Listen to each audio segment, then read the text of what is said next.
So I'm Aneesh Mamidi. I'm 17 years old. I'm going to major in neuroscience on the pre-med track. Physics, everyone was like, dude, how do you not take physics? But you're very dumb and stuff like that. I was like, you know what? I'm not going to take this shit from my friends. I was lucky enough to get a full ride, so like that, right? Who was this guy? Yeah.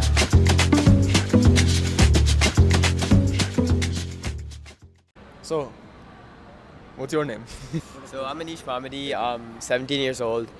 I'm going to major in neuroscience on the pre-med track, which is just a fancy way of saying I'm going to go to medical school, right? Yeah, and I'm in Greenwood High right now, but it's going to get over. Height Yeah. and weight?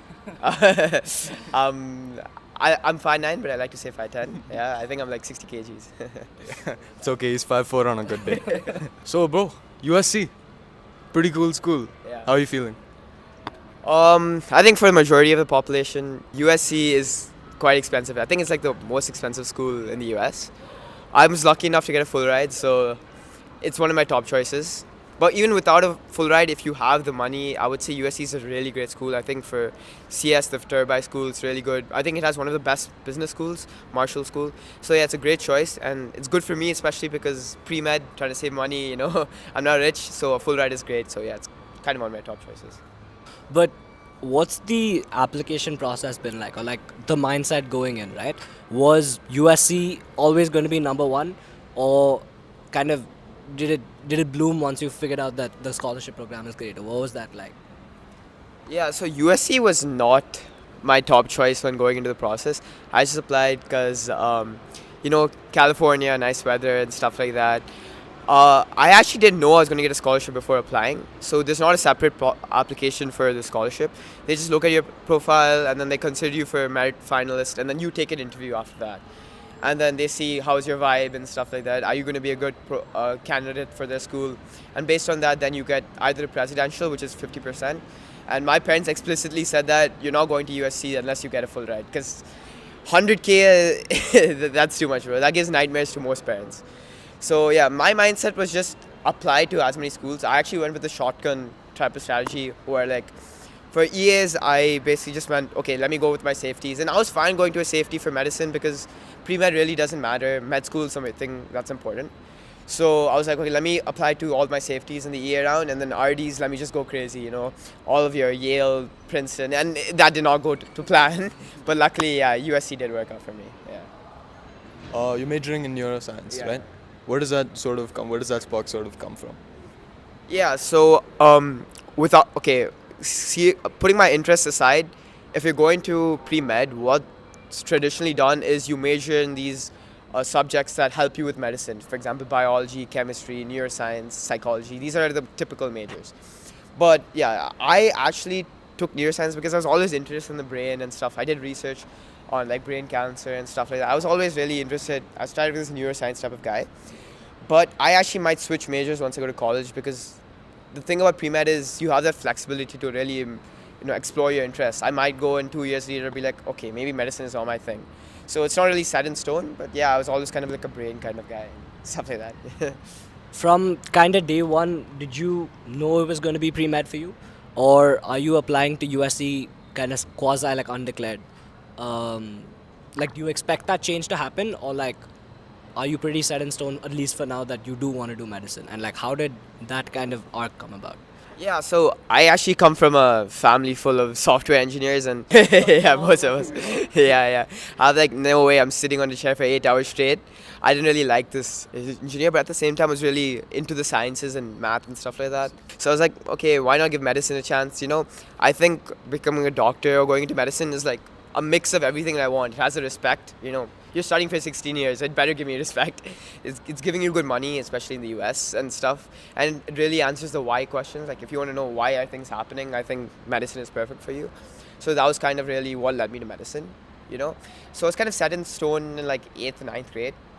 But obviously you never know what's going to happen in the future. Right? I mean, pre-med, I'm going to be stuck in my dorm studying for like 12 hours straight. I don't know what's going to happen. So I'm going to have that flexibility. Okay, maybe pre-med's not a thing. I might just go to CS and, work at 9 to 5, who knows at the end. I might just follow my parents because medicine is kind of too tough. So we never know what's going to happen, yeah. Well, like, in kind of opposition to what you were saying, right, about studying for 12 hours, isn't USC, from at least what we know, USC is one of those top tier schools that's more chilled out in its approach to I think he was talking education, about med right? school. Was that what you were talking about? No, I think he said In pre-med, general, yeah. right? What do you think your college, like just being hypothetical about it, did you go applying to USC wanting that kind of social life, or do you really think you're going to sit like 12 hours a day? What's that like? Yeah, I mean, if you're doing medicine, you have to study, but it's very important that you actually have fun and chill. Because when your mental health is good, you're gonna study well. And USC is really that party school, chill school. It has that vibe of like work hard and then party harder, right? I mean, so that's why I kind of applied. It's not just like it's a party school where only actor kids go. It's definitely a very smart school. There are a lot of smart kids. I don't even think I was the top applicant. I'm pretty sure I got lucky with the full ride. So it really has that mix, and especially if you like Cali weather. I definitely cannot live anywhere else in the US. It's too cold, bro. Bay weather was cold for me, so like Cali's kind of the perfect area. So it's like the mix of everything I wanted to, and also I hate UCLA, so like it's the perfect rivalry. Yeah. And I mean, coming back to like what you said about maybe you just might get a CS degree and then go work for go work a 9 to 5 like you always hated.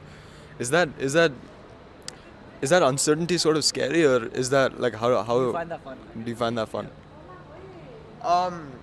I mean, I don't know what's gonna happen, right? I'm not gonna dwell on the future, I don't know what's happened. Maybe I could go into medical school, Maybe I could end up with an eco degree. But yeah, I'm just gonna I'm gonna be open to the future. Who knows what's gonna happen.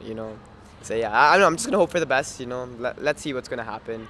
I'm not gonna have my eyes set on medicine. That's my goal, obviously. But there's so many uncertainties in college. In high school itself, you don't ever know what's gonna happen. You could get rejected from all your schools.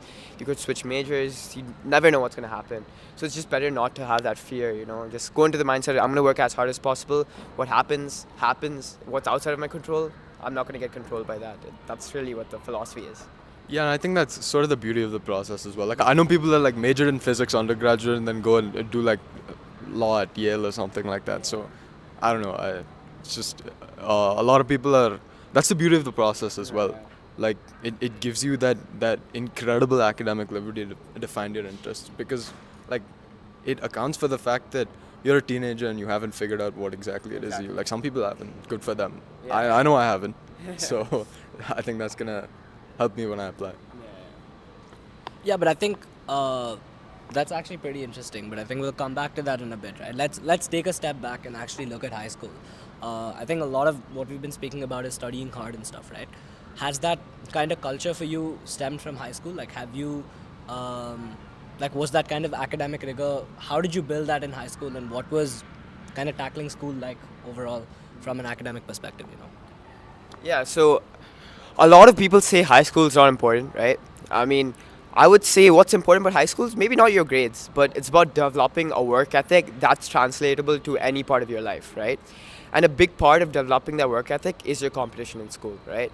I mean, you surround yourself with very smart people, very ambitious people. That's going to inherently come into your work ethic, right? I mean, Green High is a school where there's a ton of smart people. Like, it's very hard to be top at one thing, let alone multiple things, right? Even whether it's academic, sports, just even social life. Green High has basically been very competitive. And that competitive nature is going to instill having a good work ethic. And I would say tackling this, especially the IB program, which I would say is probably one of the hardest things, right? Especially at Greenwood High.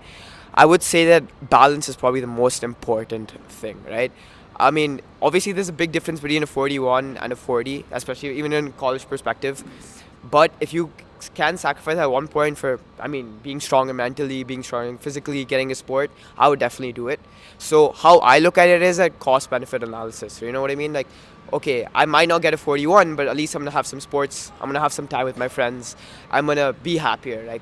And very important thing is not comparing yourself with everyone else, right? They all have different stories. They all have battles that we don't know what's going on.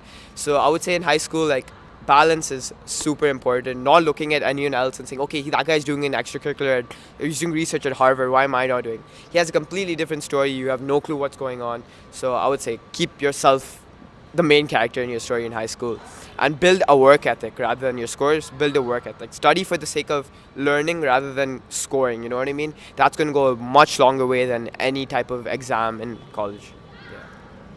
But So this clarity is pretty cool to look at, right? But has that something that you think kind of built over the years in terms of, okay, this is how I want to look at high school, or did you know that, okay, from ninth grade, these are my principles or whatever, right? Yeah, so I think in ninth and 10th grade, most of us are immature. We just look at the IGCSE or ICSE exams, like, okay, it's just one exam. But only after 11th, I realized that there's not going to be periods of time where you have exams and then you chill. You're going to have stresses to it throughout life, right? And one of the biggest ways to tackle that is actually just building a work ethic, right? And I only realized that in IB because I took few APs on top of IB, and that was cancer on its own, right? And the only thing that could save me is just studying every day, even though I didn't have a test in a week, even though I didn't have a test in 2 months. I had to get my shit together from like the start. Like I had an AP exam in 6 months, but I knew I had to start studying regularly, especially because I was self-studying them, right? So I guess I wouldn't push this principles on anyone. I think it's best if they themselves learn it. Like, it's better if you don't say, oh, you have to study for build a work. Like, let them realize, and once they realize on their own, it's going to stick in their mind much more than when anyone tells you something. Yeah, so I mean, yeah, I think we can talk a little bit about like what you said, work ethic. What was your course load first of all in high school? So ninth and 10th, I did IGCSE. I took 9 subjects, additional math, the 3 sciences, economics, Spanish, English literature, language, and I'm pretty sure I'm forgetting something. Yeah, and then in IB, I don't remember my IGCSE. Yeah, exactly. And then IB, I took chemistry HL, math A HL, biology HL, eco SL. I took Spanish B. I didn't take French AB. I took Spanish B, and then English SL. And I took 2 APs on top of that, which is computer science A and physics 1, which I'm not doing physics 1 ever again. And yeah, I think that's about it. Yeah. Yeah, you had a lot of coursework, right? And again, like you did touch upon it, work ethic, but like I think you're underselling yourselves in terms of how many people like just don't have the ability to think ahead in terms of I have an AP in 6 months, I'm self-studying it in addition to IB, and that too for something like physics or computer science where I think for physics the problem is it is the same as an HL, and resources are extremely scarce for physics, I've heard. There's no one teaching you as well. Yeah. So, I mean, on top of that, the ability to trust yourself, does that get built over time, or was that something that you just knew you had to keep in mind, when you were studying for it? I would say it's actually a good thing to have an ego. I'm not even joking. If you don't have an ego, you're not going to trust yourself. I would not have taken those 2 APs if I didn't think I was going to be able to do it. And a big part of having an ego is just being insulted by your friends. When I didn't take physics, everyone was like, dude, how do you not take physics, bro? You're very dumb and stuff like that. And I was like, you know what? I'm not going to take this shit from my friends. So I took an AP physics, self-studied it and stuff like that. I'm saying get an ego, but don't get too much of an ego. Like, get humbled as well. So I guess it's important having an ego and getting humble as well. And yeah. A lot of what we've been talking about is balance, right? I think everything comes down to, you've been saying social life and mental health and studies and academics and whatever, right? This balance, and I think especially you highlighted the mental health or social life point quite a bit, right? What was your formula for that balance? Or like how did you say, you gave us an equation kind of at the start of like, okay, 41 instead of 40 instead of 41 is better with friends or whatever, but what was your idea of balance kind of? My idea of a balanced life is simple. Going to school itself should fulfill your sphere of social life. Have fun whenever you go. Every time you have that snack break, get around with your friends, joke around, Your social life should be so intact where just going to school for the purpose of studying should be fun on its own, right? Obviously, you can go with your friends after, you're done with school and you come back home and chill. But you should not feel like you're going to school for the sake of studying. You're going to school for the sake of developing yourself. You know what I mean? Yes, you're studying in classes, but you should also be having fun. You should also be playing sports with your friends. So if you feel like school is only on studies, then you are doing your social life completely wrong. You should genuinely just show up and have fun. That's what I see school as, you know what I mean? And if it's not going like that, there's something wrong. You're either surrounding yourself with the wrong people or you're looking at school differently. If you're going to school like, okay, I'm only coming for AHL, I'm only coming for this chemistry HL, that's wrong, you know what I mean? You should generally enjoy the school, because if you enjoy school, coming to school is not going to be a burden. And I would say that's very important, because some people ask, okay, how do you get a 7 in math? What do you study at home? And I'm, at least for math, I can say that immersing yourself in class is one of the biggest things that can actually give you a 7. Enjoying it and stuff like that. So if you look at it as a burden, that's not going to help you with anything. Yeah. But what about like outside of school, right? I think school life, like you say, it is important to strike that balance. But I think for most people, it's the worry about outside school, right? When you have parties or whatever, especially when you get into 11th. What about that aspect of balance? You know? Yeah, so for that aspect of balance, that a lot of it comes to your intuition and what you think. Like I said, cost benefit analysis. How I would do is that I would get my shit done at home, right? If I have more time, I'd go to the gym, and then when I go to the gym, I'd see half my grade there. You know what I mean? So most of them comes to your choices. If there's a party, attend it, sure. If there's multiple parties in a week, then you're gonna have to sacrifice something because the value of each party is gonna diminish if you have more every week. Most of that comes to what factors you consider important for success, right? You know, you have, especially if you're, surrounded by yourself with friends that have different priorities. Some go out more, some study more. I guess that just comes up to what you value and how you can get your quota of social life every day. For me, going to the gym and playing sports itself was half my quota done, more than half my quota done, right? And then even studying, I mean, I could like go on calls with my friend and study. There's multiple ways to get your social life quota, but yeah, mostly it comes down to your preferences. How do you want to, prioritize your social life over, your academics? So, quite a lot.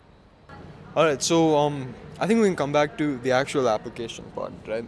Obviously, what you applied for it's pretty competitive. Like the major is competitive, the field of study is very, very competitive. When did you start like actually doing some tangible work, like I don't know, say working on your essays, building your list, and when did college just obviously like at the end of 12th grade, it'll always be at the back of your mind, but that starts at the beginning of 11th. I mean, towards the end of 11th grade. Right, so when did that start for you? What was that process like? How'd you think about it essentially?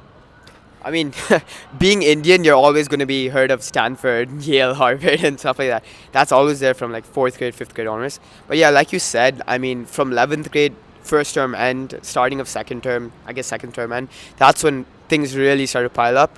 I guess the first step I would say is my parents asking me, do you want a counselor? What's gonna happen and stuff like that. Then you slowly get into research. You ask your friends. So at first glance, people think they know a lot more about college than they actually do know. I mean, Dunning-Kruger effect, right? I had a sibling, so I thought I was pretty much covered on most fronts. But when you actually go to the Common App and stuff, you have a lot of things you have no idea about. And it's good to have uncertainty because you don't want to apply to a top college when half your application is messed up, right? For example, there's additional information sections that you don't know what to put at all. The Common App activities, you have, I think, 150 characters, not 150 words. And there are things that you've been doing for 4 years that you have to explain in 30 words. That absolutely is bonkers to me, right? So I would say that try to research earlier and stuff like that. I realized only at the end that you had to like phrase it without punctuation and stuff. I was trying to put my like neat ass grammar and everything, and I realized at the end only that you don't have to do that. So it's quite an arduous process, but more than arduous, it's complicated, right? You know what I mean? There's so many external factors to look at. Even just selecting your colleges and majors itself could take more than a month or two. You know what I mean? Even with consulting and all of that stuff, that is like, it's a super long process. And don't let me get started on the extracurriculars, what extracurricular to include. What do you even do? Should you even pay 3 lakhs for like a research program? What exactly is happening, right? There's so many, everything is so multifaceted and things take a lot of time, So yeah, you did get into USC. Were there any other schools you were looking at? You did mention it wasn't your top choice, so was there anything else that you were looking at in particular? Yeah, so from the start for pre-med, everything comes down to a value by cost, you know what I mean? Get the best value for the cheapest cost, because I have to pay for med school again. Yeah, exactly, especially for pre-med, right? Obviously cost matters for everything else as well. So I wasn't really gunning for the Ivies because you get the same education everywhere, right? But Ivies, you get the name and the prestige, obviously, but with 90K tuition. So I was really just focusing on like the T20s, T30s, some schools like Emory. Like Emory's, for example, it's near the CDC, Center of Disease Control, right? So that'll give me so many internship opportunities. There are other careers like Case Western and all of these schools that really don't have the name, but give you good education and are a decent cost. Those are really schools that I don't mind going to and I want to go to, I did apply to Yale and all these schools, but I just wanted the, kind of sort of validation, like, okay, I kind of achieved something, you know what I mean? But yeah, so those really my rough list. You have safeties that I don't mind going to, schools that I would be happy going to, like Emory and stuff like that, KS Western, all of those schools. And then you have the schools that, like, I want to get validation from Yale and all of those schools. So yeah, that's roughly my list. What was the kind of timeline or criteria based on which you kind of made these lists, right? Was it just like based on vibe, like okay, I like how Emory is, or did you have like, let's say, okay, I want some like this to have this for it to be on my list? Like what was that kind of process like? Was it systematic, and how long did it take you to do it? Actually, that's kind of really spontaneous. Like, I would do my list, and then I would speak to my friend and be like, "Oh, the professors at X are not that great. How about you try looking at something else?" So it's really spontaneous. You can't really have it something so rigid. Like, okay, in the first week, I'm gonna lock in these colleges. I don't care what's gonna happen next. It's gonna change instantly. It's gonna go completely down because you're gonna have inputs from everywhere. Your counselors, people who've actually done the pre-med process, people who are going to med school. But at the end, I would say trust your own gut. You know what I mean? Like, if you really think that the school is not for you because they have too much of a too much of a academic sort of vibe, then sure, don't go ahead. For example, I actually ED to Johns Hopkins, and that was probably the biggest mistake I would make. I did get rejected, but at the end, it was really for the benefit because I ED to Johns Hopkins because a school kind of has like an affiliation with Johns Hopkins. We've sent our valedictorian, we've sent multiple people to Johns Hopkins. So I thought, okay, let me just go to Johns Hopkins. I definitely think I had the academics for that, and let me just chill for the entire year, right? But actually, what happened is Johns Hopkins is notoriously difficult for pre-med. It has one of the best medical schools, and they send 90% of their class to medical school. But at the same time, they rank yourselves among your peers. They have huge grade deflation, which is very important for pre-med, right? You can't apply to med school with a 3.1 GPA. It doesn't matter if you write a sob story. At the end, you're going to be operating on bodies, right? So your GPA matters out, and there's people going to depression. There's a lot of different things, right? So generally, rank it based on what you're feeling, not or based on validation, name, or how easy it is to get in, right? So because of all these factors, it's very spontaneous, right? That, okay, the best thing is starting early with regards to timeline. The best thing is to do is start early, but don't think that it's going to get set in stone and like these are the best things that best schools as far as I know, because things could change instantly. So get ready for that. Get ready to do more research as soon as you hear a school, because at the end of the day, you're going to spend the next 4 years, and this is probably the most important thing for your next career, right? So yeah. With any sort of mistakes you made during the college process itself that if you could go back in time, you'd tell. Yeah, like if you had to redo the process from the start, right? What would Aneesh's advice to a 9th grade or even 11th grade Aneesh, what would it be? Okay, yeah. This is super controversial, but like, don't chase name, you know what I mean? Don't chase name, and don't do extracurriculars for the sake of what college likes. At the end of the day, you're not selling what you think would be good, you're selling yourself to colleges, okay? So that means generally do things that you are interested in, okay? Don't, just because someone else is doing research at Stanford doesn't mean you do it, right?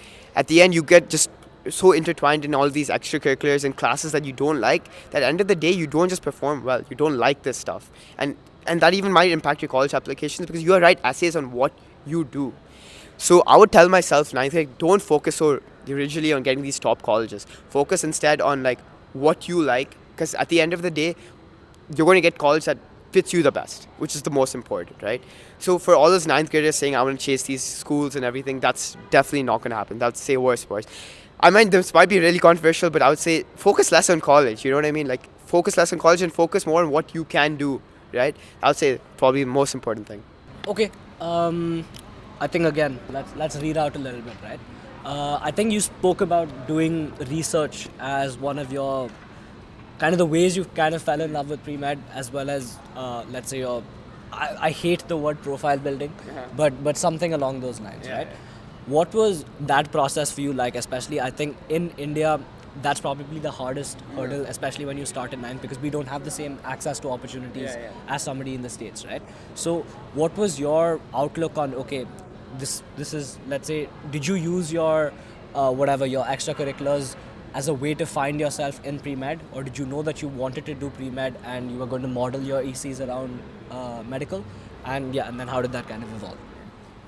So I think it's kind of a mix of both. I'd be lying if I said that I genuinely didn't want to do research.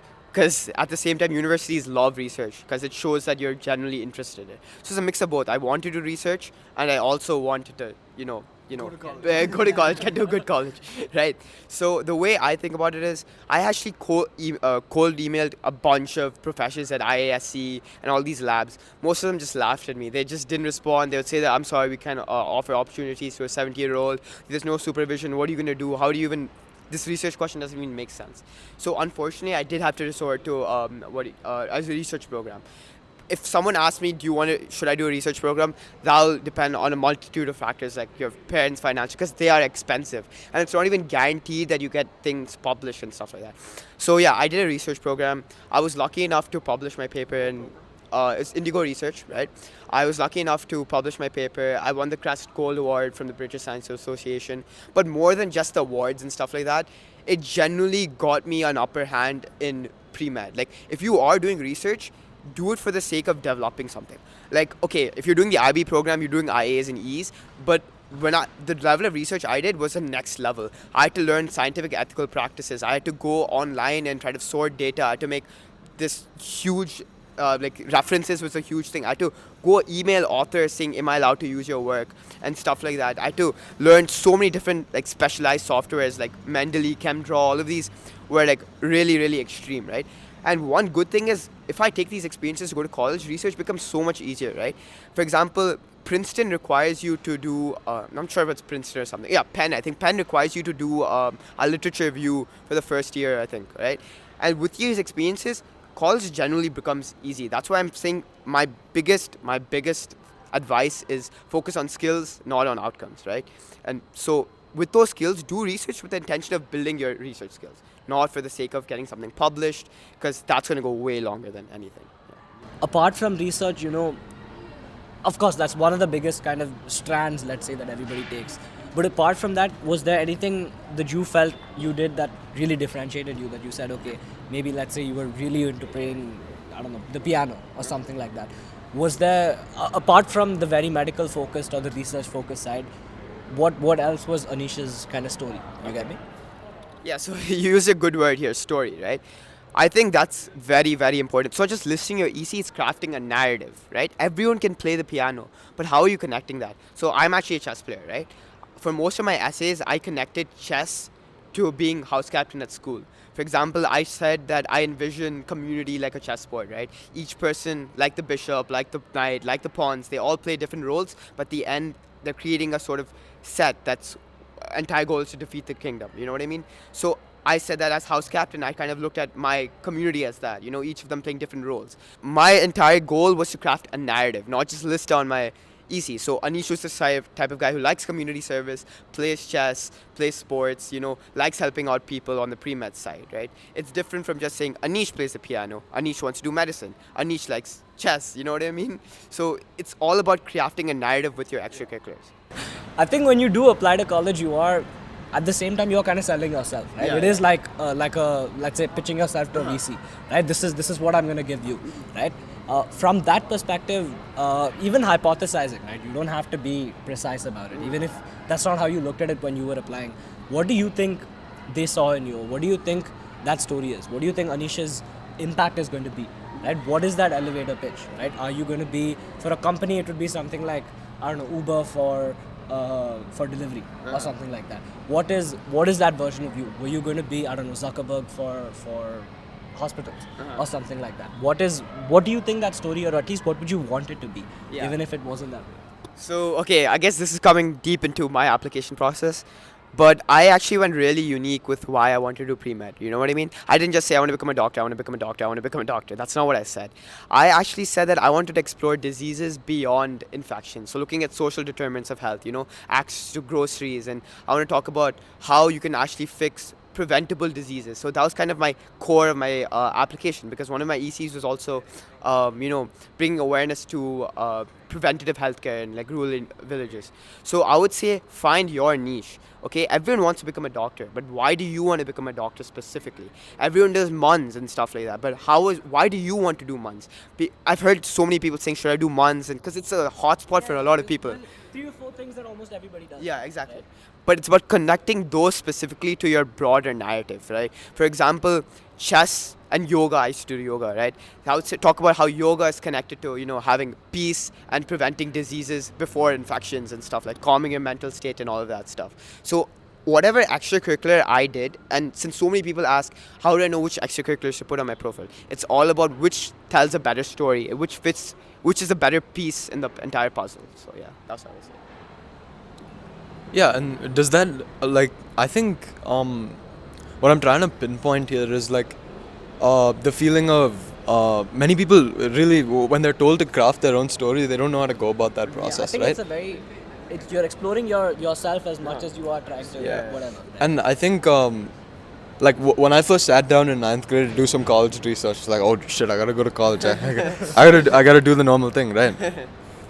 All I got was a bunch of videos. I got into Stanford. I won this UN award. This was my story, and it wasn't just incredible people. They did have incredible stories, right? And I just remember thinking to myself, dude, how am I gonna build something like that, right? Like, who is this guy? Yeah. And now I realize, as those pieces are now falling into place for me, like I'm starting to figure out what it is that, how it is I want to market myself to colleges, essentially, who I am, the impact I want to have, so on and so forth.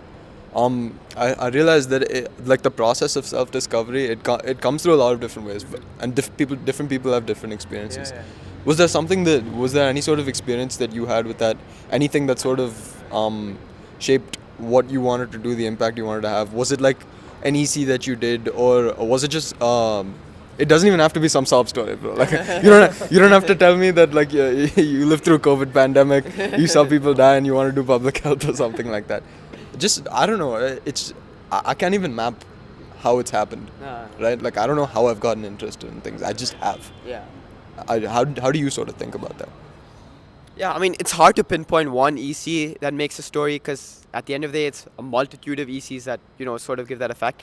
But honestly, it's not quite interesting. I just felt like every time I stepped into hospital, I'm like, I want to kind of save lives. I want to make an impact every day. It's not, I'm not saying all of you guys are sadists and stuff, but unfortunately, it's not interesting for me. I just felt like this is where I belonged when I was in the hospital. And ever since then, I was kind of, bio and saving lives and that slowly got me into the pre-med. But at the end of the day, I wouldn't say look for a story. Do what things you like and you will find your story. I'm not even joking. You will find your story, because each person will have a story. It'll be unique to them, and each person will have a story at the end of the day. So yeah.